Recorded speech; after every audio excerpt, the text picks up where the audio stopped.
Diolch. Thank you and good evening. Welcome to National Museum Cardiff, where we are in the West Wing galleries of the museum and the Rules of Art exhibition. This exhibition displays the National Art Collection and in a new way, and is one of the most ambitious cross-century art exhibitions in our museum's history. The exhibition features work from artists from the 17th century to the present day, including Thomas Jones, Pablo Picasso, Gwen John, Helen Sear, Beverly Williams, Zoe Crease, John Comfra, and Rachel Whiteread. The Welsh philosopher, essayist, and novelist Raymond Williams wrote, "Culture is ordinary in every society and in every mind." If this is so, then a museum is not just a building with collections, exhibitions, archives, and staff. A museum is a way of looking and a way of thinking, a place of stories and ideas, of memories and the art of living, and a place of debate of all the issues connected with the society we actually live in. The Rules of Art exhibition showcases new works within the context of the existing collection, and one of those new works, kindly loaned by the artist, is the focus of this evening's event. David Nott's interview by Bob Roberta Smith is an extraordinary painting that takes as its subject an exceptional Welsh person, the consultant surgeon David Nott. In December 2013, David was interviewed by the broadcaster Eddie Mair on BBC Radio 4. He had recently returned from war-torn Syria, where he was volunteering for Syria Relief, operating on injured civilians and training local surgeons, work that he has been doing for for 3 decades. In a shocking and emotional interview, David described what he'd witnessed while working in Aleppo and the conditions that the civilian population were enduring. Bob and Roberta Smith were so moved by the broadcast that the entire interview is transcribed in the painting. I'm delighted to welcome David and Bob to the museum this evening, and I will now pass you over to Kath Davies, Director of Collections and Research at Ymchwil Cymru, who is chairing this evening's discussion. Diolch yn fawr iawn, David, a croeso cynnes, a really warm welcome to David and to you, Bob. I have a few questions for David and for Bob, and then we'll have some time at the end of the session for some audience questions. So please use the Q&A function within the Eventbrite portal to ask your questions throughout the event, and we'll pick them up at the end. So before we go into the questions, I just wanted to say a few words about our guests this evening. First of all, David Nott has been a consultant surgeon for over 20 years, practicing general, vascular and trauma surgery at St Mary's Hospital and cancer surgery at the Royal Marsden. Since the early 90s, he has taken unpaid leave each year to work for the aid agencies Médecins Sans Frontières, the International Committee of the Red Cross and Syria Relief. He's provided surgical treatment to victims of conflict and catastrophe all over the world.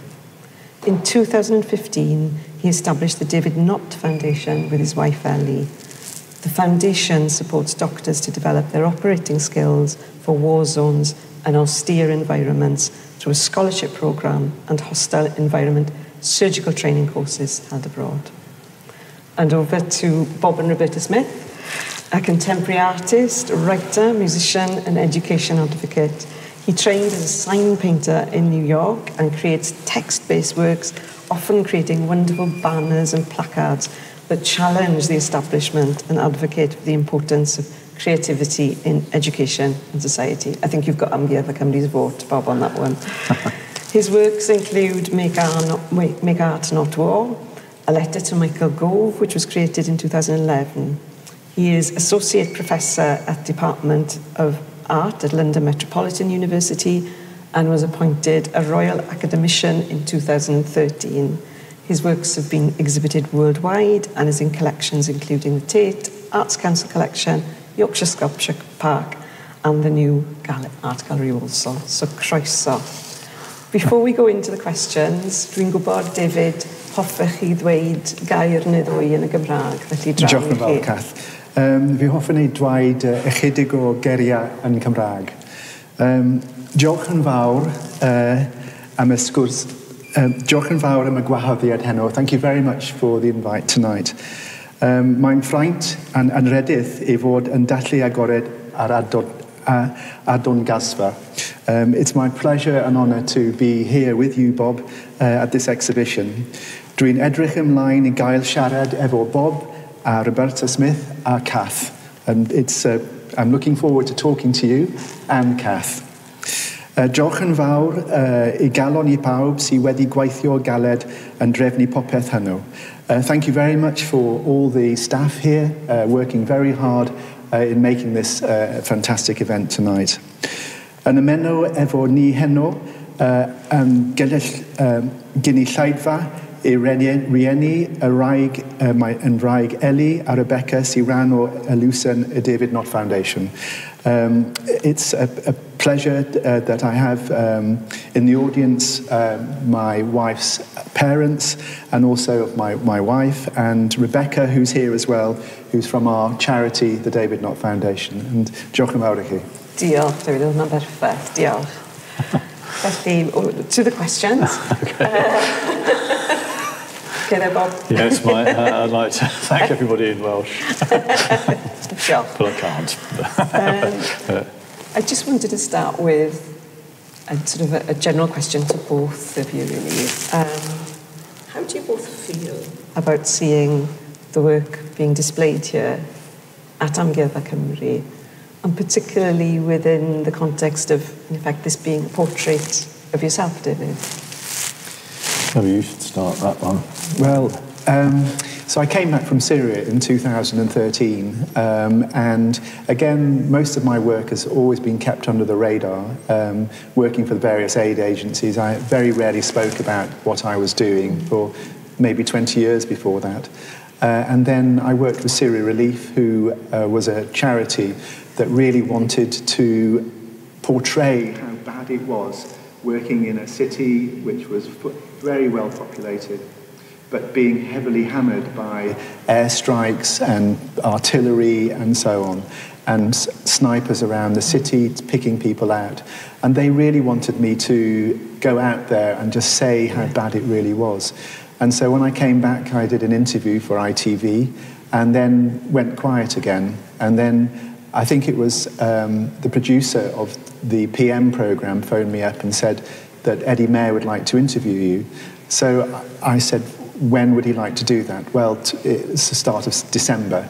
So I gave the interview at the start of December, and very nervously, as you can see, I'm always fairly nervous when it comes to putting myself forward and whatever.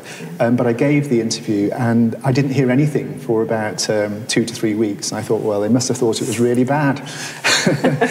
But it came out on the, half the interview came out on the 30th of December 2013, and the other part of the interview came out right at the end of his PM programme in December the 31st. And I remember listening to it, hearing the words and Eddie interviewing me at the same time. And I remember I finished the interview and then all of a sudden it stopped and then Big Ben sounded for the 6 o'clock bells. And it had an effect on me. I thought, well, gosh, I was really there and this all happened. And the way that I was interviewed was such that he was very clever. He's an extremely good journalist and got right down to open my heart up, basically, and extolled things out that, I had never really thought about before. And he was so good.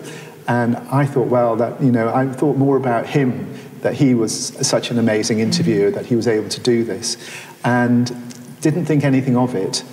And then that was the end of the interview. And then about 2 or 3 months later, I had a call from the producer and said, did you know that Bob and Roberta Smith has copied had made an artwork of your interview, and I was stunned by this, really, completely stunned. And then I think it went into the Royal Academy, and then in July, I think it was July, something like that, I met Bob and Roberta for the first time, and we've been friends ever since.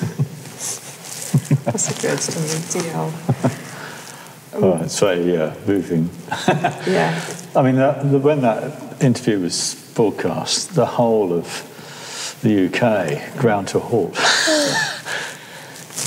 Because it is really powerful. Yeah. And you can still hear, you can see my transcription of it come to the museum, but you can still hear that on the PM's website.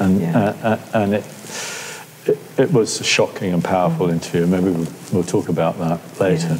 But it means so much to me to have this painting here, because years ago, when I was a kid, my first teaching job was at South Glamorgan Institute of Higher Education. Right. so I lived on Roath Park for a year, and I love Cardiff, and it was a great year.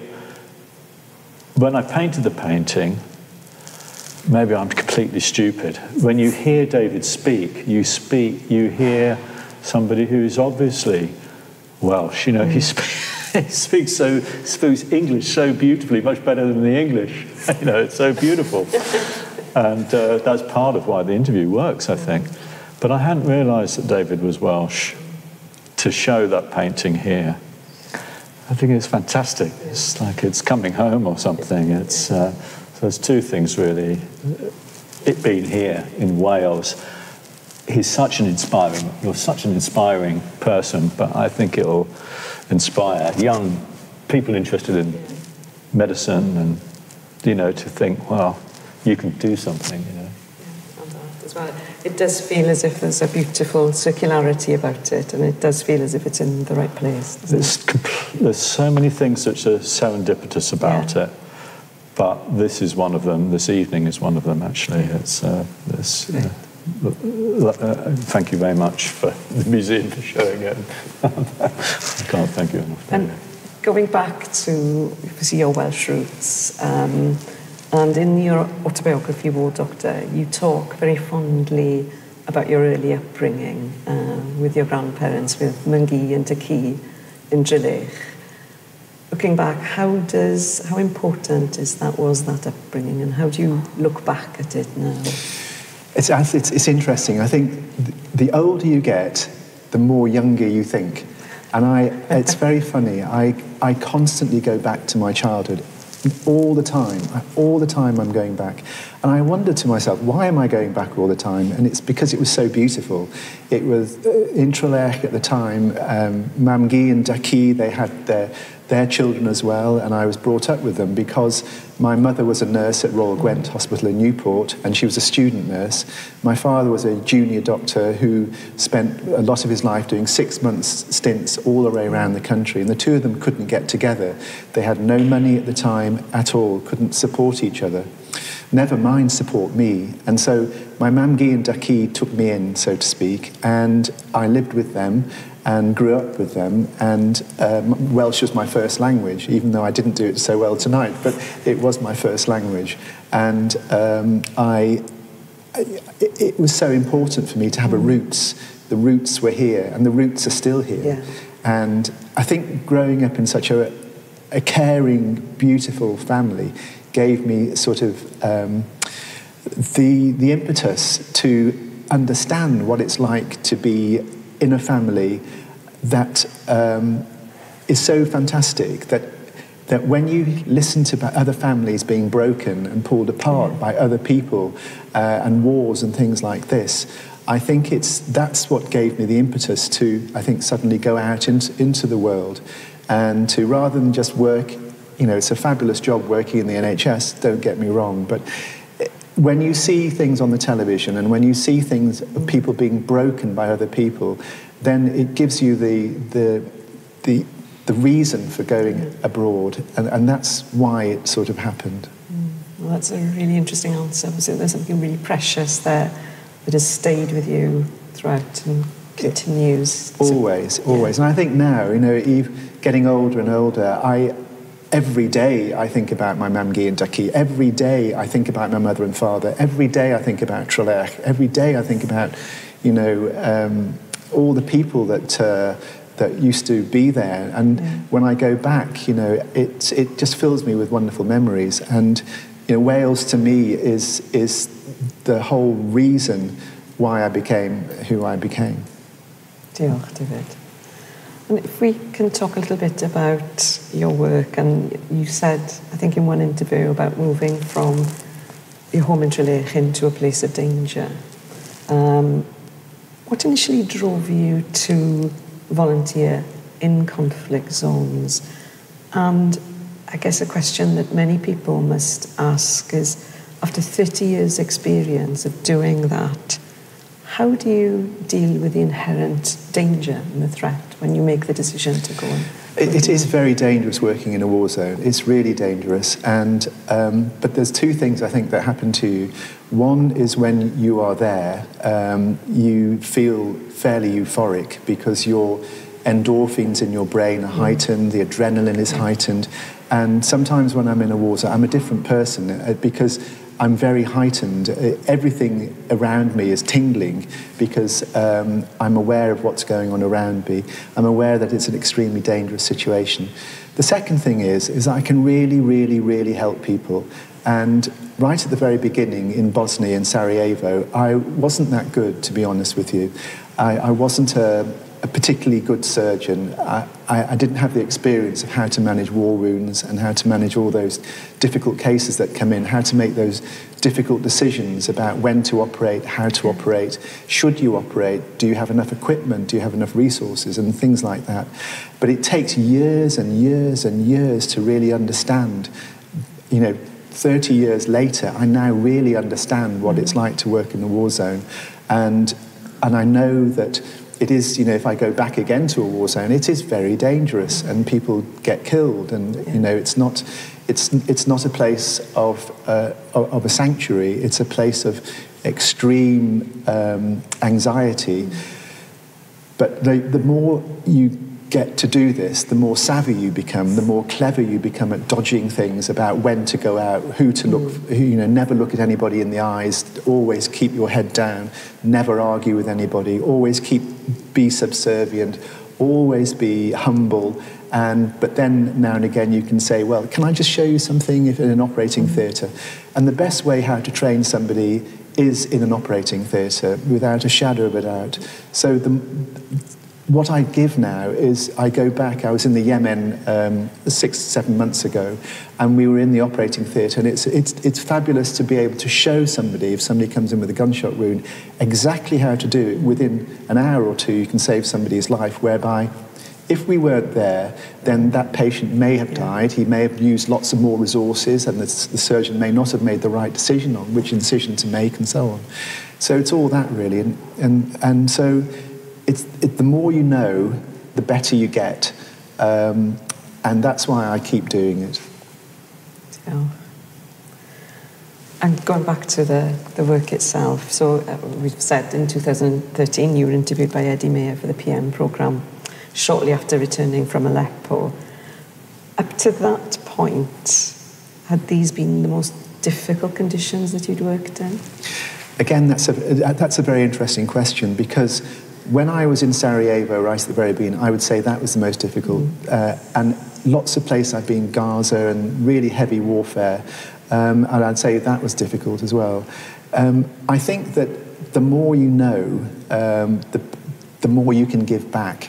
So when I was in Syria, it was dangerous for all the doctors. It was dangerous for us being in the hospital, because hospitals are targeted all the time now. And so it was dangerous being in those environments. But it was better for me to go back at that time, because I could give more, and I could show more, and I could teach more.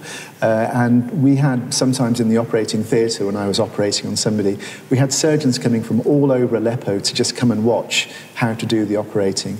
And that, to me, was the legacy which I could give them. And so I often said to them, you know, that I'd only been there for 6 weeks or so in Aleppo, and they said, no, you were there for 6 years, because what you had given to the other doctors was so important that they could carry on that sort of work.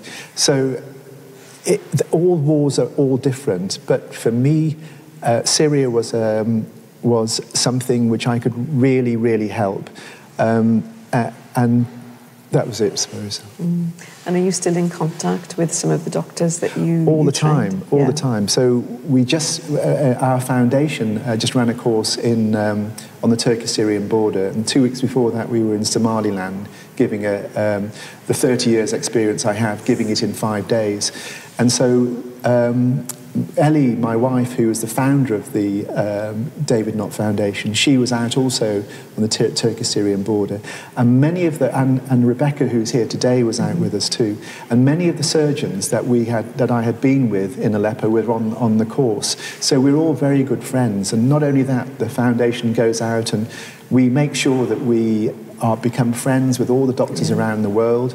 And so hopefully we meet every now and again, and all the doctors will give us their cases and discuss things with us, and I'll be able to tell them if they're doing the right thing. And sometimes they're very proud about showing what they've just done, and they wouldn't have been able to do that had we not been there. So we've become a very big family of doctors, and also now nurses and anaesthetists around the world as well. We've opened it up to many other sort of nursing as well as doctors. So it's becoming very big.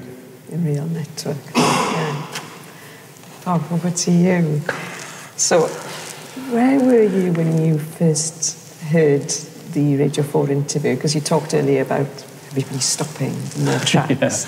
And what impact did that have on you at that moment? Well, I think Neil Ledbetter is one of the curators of the Rules of Art exhibition.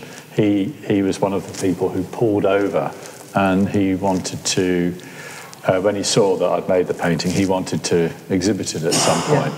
But actually, if I tell you the honest truth, I was fast asleep.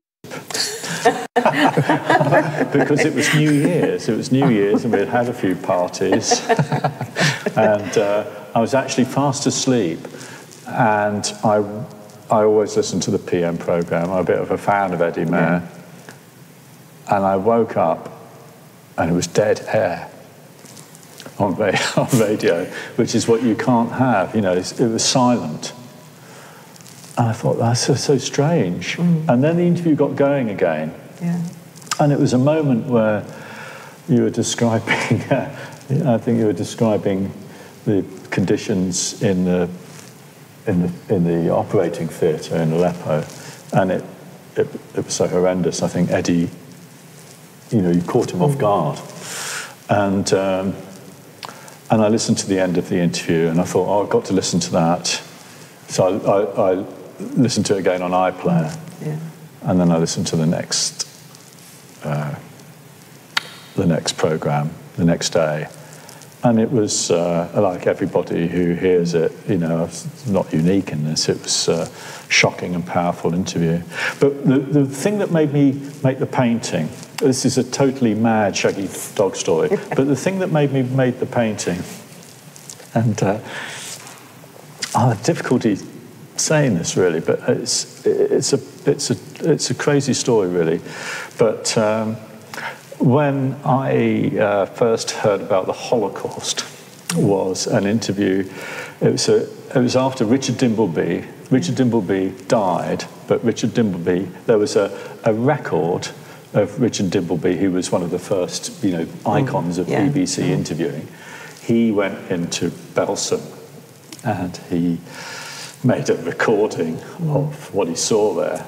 And it was produced when Richard Dimbleby died. There was a memorial record that came out in 1965, and it had daft things on it, like the spaghetti harvest, all these humorous moments. Do you remember the spaghetti harvest? Yeah. But strangely, there was this report from Belsen, and that was the first. It was the BBC journalist going into Belsen and seeing that. And I had this record, and you've got the report and the journalism and all of that. And the experience of the person who's been interviewed. That's the primary thing. But the other thing is that there's this record, and what do you do with it? And then I thought, I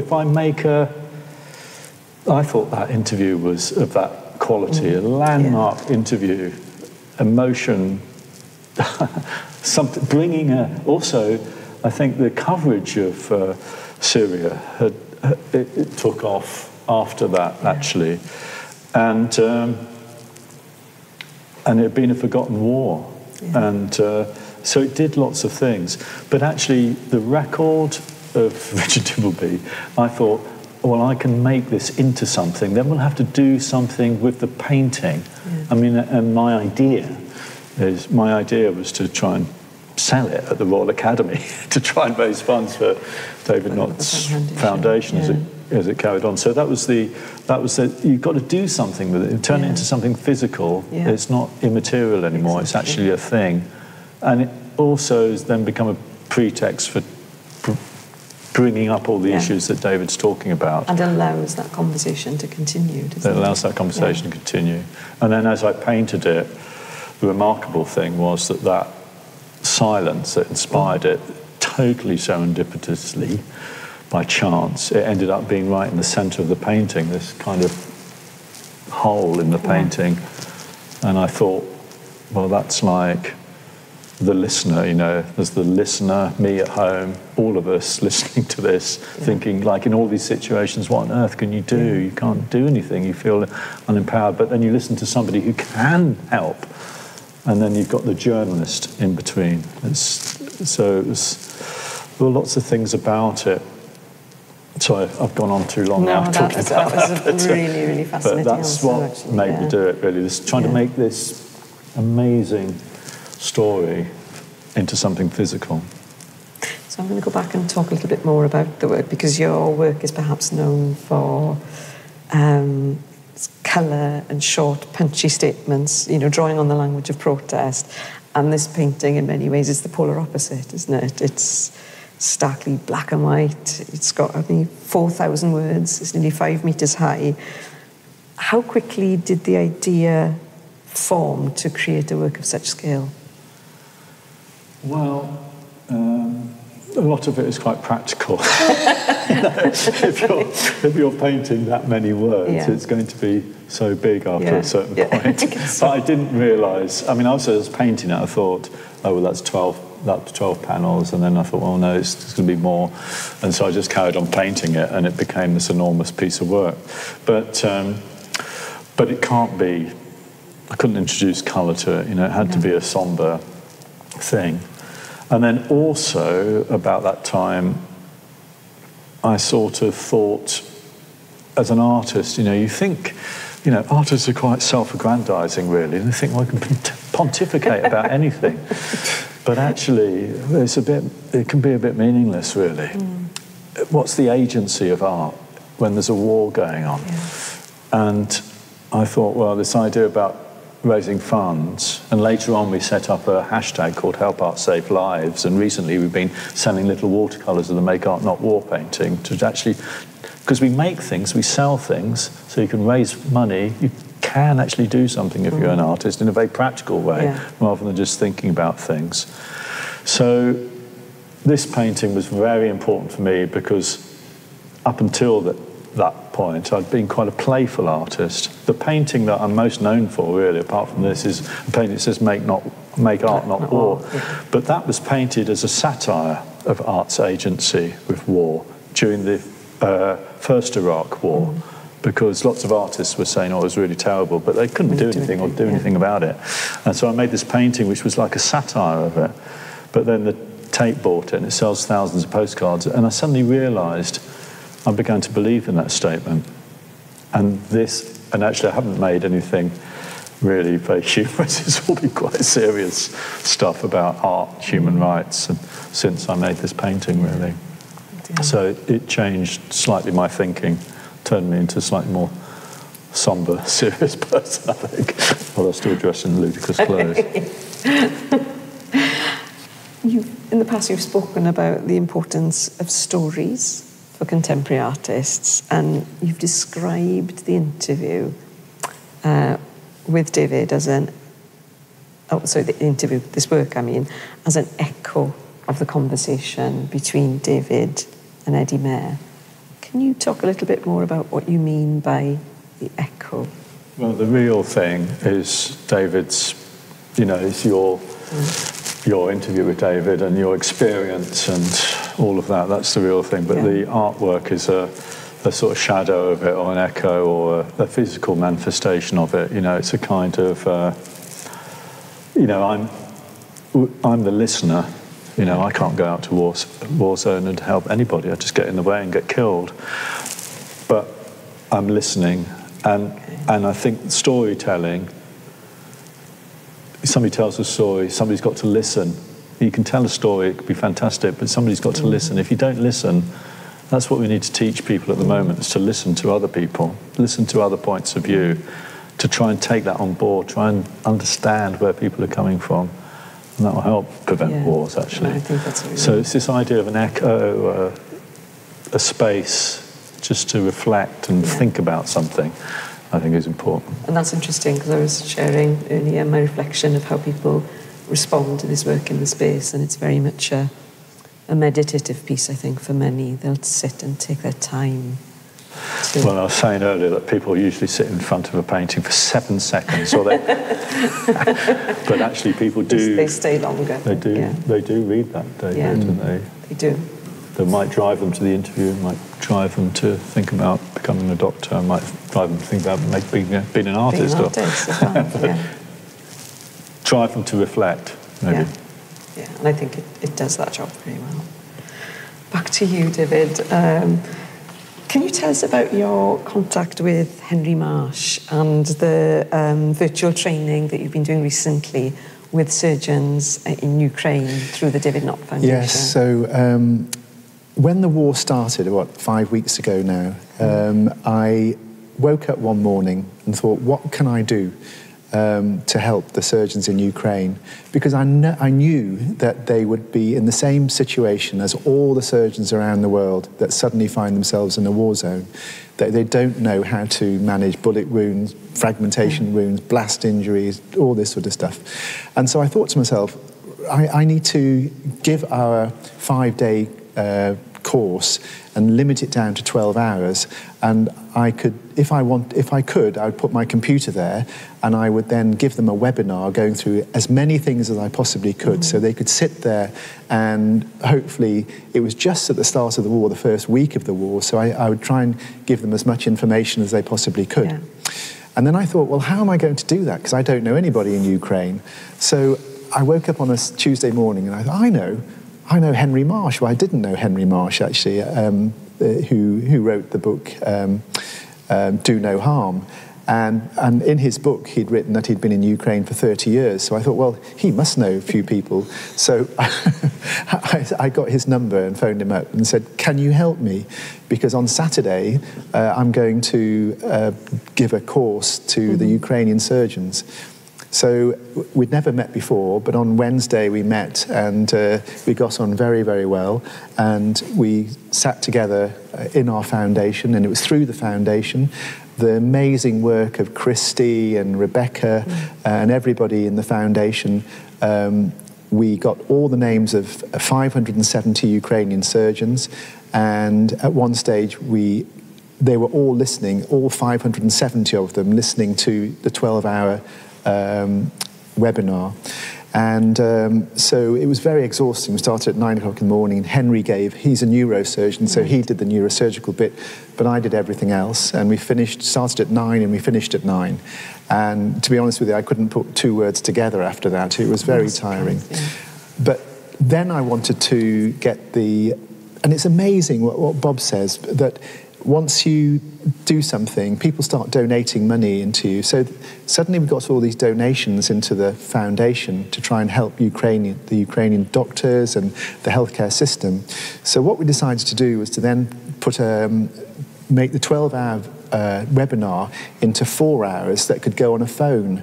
So took me a week really, but we did it, and all the money that was collected for that has now gone into translating that into Ukrainian.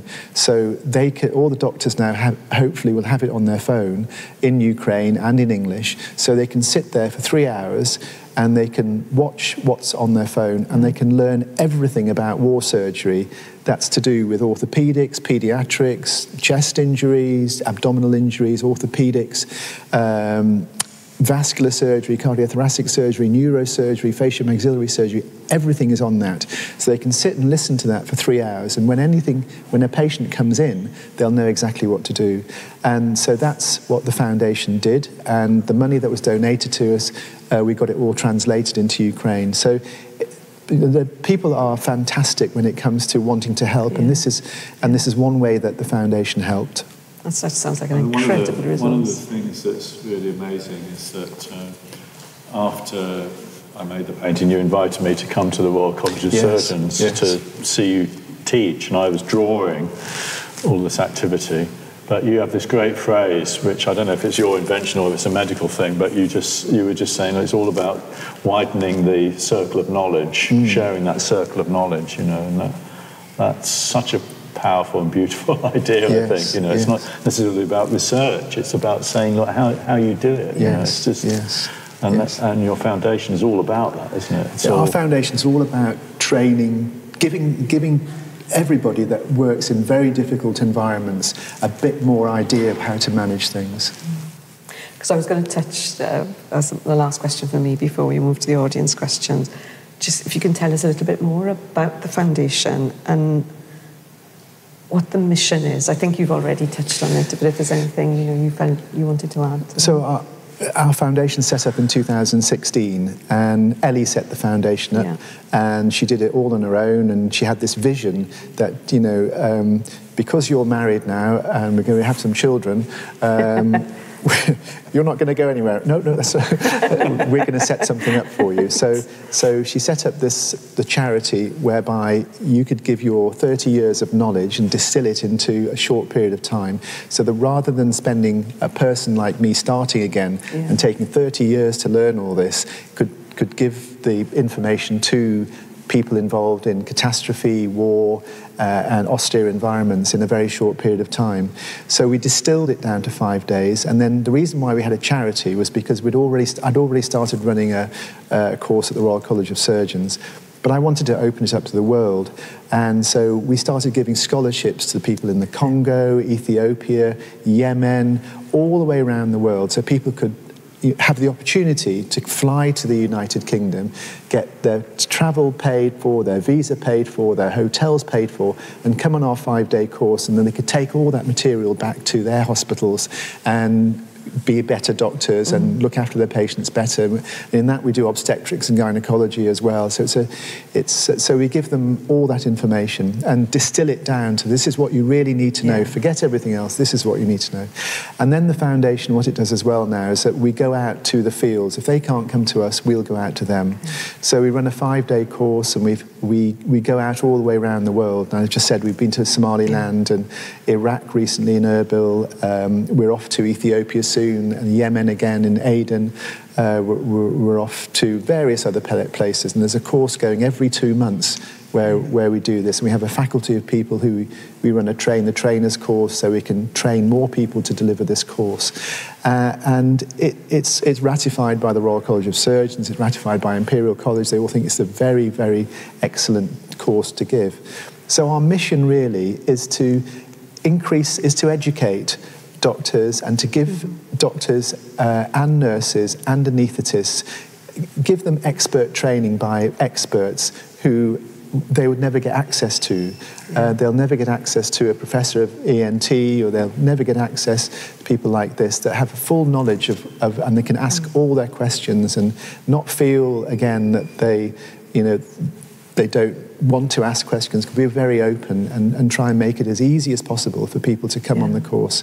So our mission is to try and make friends, educate, and have longevity and leave a legacy. That's tremendous. Thank you, David. I'm going to turn now to see if we've got some audience questions. Hopefully the tech works. So the first, this is an interesting one. The first one is for you, David. Is there a particular work of art, music, or literature that inspires you? Apart from Bob's work, of course. Only Bob's work. Only Bob's work. Correct answer. Right. No, you were on Desert Island Discs, weren't you? You must I was. I mean, you chose a lot of crazy music. I did show. I mean, I like. I like listening to heavy rock. I know it sounds silly to say, but I quite like listening to all that. My wife thinks, you know, turn it off, turn the volume down, you know, things like this. You're still having a teenage rebellion then. And another question, and I think you have touched on this, do you train any nurses or other healthcare specialists in addition to doctors? Yes, so in our course in Somaliland 2 weeks ago, we had 5 surgeons, we had 1 nurse, 1 anaesthetist. So the nurses train the nurses, and they train them into, they go through all the checklists that they're supposed to do. They go through the nurses have a special training program where they train other nurses. The nurse comes from Imperial College, so he is a nurse educator himself, so knows exactly what the nurses need to know, and will train nurses for 3 or 4 days on a course. We have anaesthetists that go out to train anaesthetists as well, and so they run their own particular type of training based on what we are doing. So we're going through, say, cardiothoracic, how to do the surgery, and then the anaesthetist will go through all the physiology of the chest and everything else, the anaesthetics involved and so on and so forth. But it's all teetered to the place where we're going. And some hospitals or some countries don't have the equipment that we have. So because we've done it so many times and we've been out very many places, we understand what equipment they have, because some people don't have any ventilators or any electricity, and most of their time is given, the anaesthetics are given by ketamine, which is just a drug that you inject. And then it's all the matter of how you get patients through with different sort of illnesses through the anaesthetics they use. So we teeter our course to try and give them the most information of what they're doing at the moment. And if they develop more equipment, then we'll come back and teach them about that. So it's relevant to their specific relevant to what they're doing, yes. There's somebody, I'll just give you some feedback here. You're a complete inspiration, David. I'm always moved to tears listening to you. Thank you for all you do for the next nurse. And there's a question, does the museum intend to acquire the work? I think this one is a question for me, isn't it? So, just to note, in terms of this wonderful work, it is going to be a priority for the museum to explore whether we can acquire and the it. Rules of Art show is open for all to come and see. When does it end? It's the Rules of Art. You took my plug at the end. The Rules of Art is open until June 2023. So you've got there's plenty of time to come along. But watch your space. Yeah, exactly. So there's another question for you, David. How do you feel when you look at Bob and Roberta Smith's work? What do you think about it being your portrait? Well, it's always been amazing to look at it and to read it. I mean, I sometimes have an out-of-body experience, and in fact find it fairly surreal that Bob captured it all, really. And it just is incredible how he understood, and how Bob happened to be at the time listening to it, and how Bob happened to be who Bob is, being able to write it, being able to draw it. And I don't know how the two of us, how it all happened, but some things in life just are miraculous. And I shouldn't say it like a miracle, but you have said also that interview when it was broadcast, you said to me once that was the first time that you thought people were listening. Indeed, and in fact, when it was produced and it went up in the Royal Academy, I mean, I was stunned by it, really stunned, but it allowed us to, Bob's work has allowed us to springboard and make the David Nott Foundation. It's allowed us to, that piece of work has probably saved 3 million lives.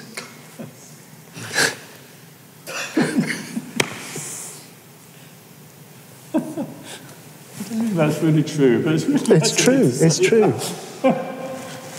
Because it allowed us to. Gosh, here we go. It's allowed us to become something, rather than being a single guy that goes off and, you know, does a few things every few weeks or months a year, I came back, and Ellie, my wife, it was Ellie Jupp actually, who saw this at the Royal Academy, and Ellie Jupp became Eddie Nott. I didn't know that. And he was the cause of me having 2 children. You've got a lot to answer for, haven't you? No, but it had spurned, and Ellie was the one who wrote the charity. Ellie was the one that you know, put it all together. That I would never have been on Desert Island Discs had it not been for this, for people to know my name. I went to the House of Commons to bang the drum about hospitals being attacked and everything else, which they're still being attacked. You know, healthcare is used as a weapon in war, because if you take a hospital out, or if you take out a doctor, it stops 100,000 people having care, which means that it's a weapon of war. You psychologically destroy the civilian population by taking a hospital out, and that's what's happening all the time, everywhere in the world. And I'm sorry, I'm going on one now, but it's you know, international humanitarian law, Geneva Conventions are there to protect hospitals, doctors, civilians, but they're flouted all the time. And you know, this work has put forward that. It's allowed us to do marches in London. It's allowed us to, because the name of, you know, it just happened to be that my name became synonymous with work like this. It became synonymous with work abroad. It became synonymous with war zones. It became synonymous with, you know, that people need to know what's going on in wars. And, you know, it's wrong to attack hospitals and so on and so forth. And this work was the instigator of all that. I don't think that's really true. I think what is the instigator of all that activity is you and your voice, David. You've got such you're just an incredible orator, and it's wonderful. But you were the start of it. I didn't start it. And this work definitely. Well, I mean, it's so profound. I mean, I find it profound now to look at it. I find it a work that I can't believe that this ever happened, and it's a profound piece of art which has had an effect on thousands of people. Wow. The world is a shocking place, isn't it? Unfortunately, it is. But wonderful things happen, and as you say, it's saved 3 million lives. That's quite incredible. Can I ask another question that's perhaps more relevant to what's happening in the world today? One person asking, would donating to the David Nott Foundation be a way of supporting the injured in Ukraine? Well, what we do, we are a foundation that trains doctors and gives them the best information they possibly can to go and help with their patients. I mean, the big problem at the moment around Ukraine is that, you know, the dreadful, exactly what happened in Aleppo in 2016, the missiles and bombs are completely levelling out cities. And, of course, we know about which cities are being levelled. But in there at the moment, there's 100,000 people. In there are doctors that are trying their best with hardly any equipment to try and help their patients. And so what we can do is we can try and get in there, we can try and help those doctors and see if we can help them. And the money that we've got at the moment, we're happy to buy equipment, we're happy to buy, you know, at the moment we've got a list of things that we're going to get. We are going to take in equipment to those hospitals that require them. So at the moment, the David Nott Foundation is a teaching and training organisation, but because they need the equipment, they need dermatomes for skin grafts, they need special equipment for the operating and so on and so forth. And because we know exactly what they need, because other times when people get lots of money coming in, they'll buy things which aren't really necessary, but what we know is what's really necessary. So if you do donate to the foundation, that money, I can guarantee, will be used to buy equipment and we will be taking it in. We will be taking it into Ukraine, and we'll be putting it in the hospitals there. So that what will help. Yeah. It's so easy to donate now. You can just, I mean, it really is. It's with PayPal, and you can just go onto the foundation, can't you? Press the donate button. Do it, folks. Do it. Definitely. Your book mentioned Ward Doctor. Somebody mentioned your Ward Doctor being made into a film. Is this still happening? Yes, it is. It is. The Ink Factory bought the rights and the life rights, and they've just gone through their second script writing. I quite like it, actually. So it will be coming out. I think they're getting a director, and it's all happening. But I don't know who's going to play me. That was the question on all of our lips, wasn't it? Who's playing you? I don't know. I'm not sure.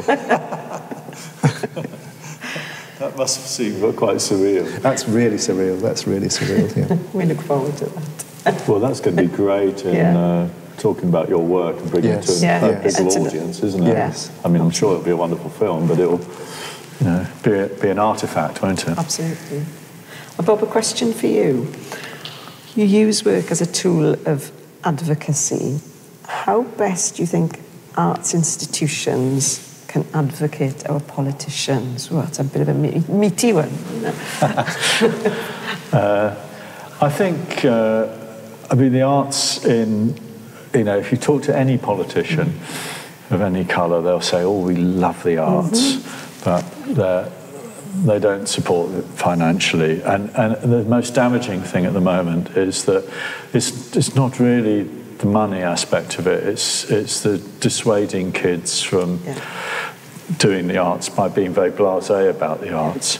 The arts are your voice. You know, if you study theatre or music, it teaches you to be able to speak at the back of a classroom and be heard at the front of it. And it teaches you so many things, and it's all about getting kids' voices. If we don't teach children to sing, we won't hear from them as adults.